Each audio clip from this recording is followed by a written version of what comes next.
នេះគឺជាផ្កាមានព្រៃបងពុកម៉ែបងប្អូនផ្កាមានព្រៃ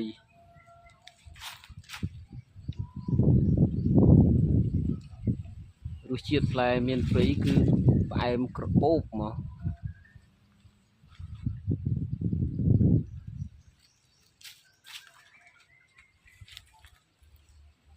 ផ្កាមានព្រៃ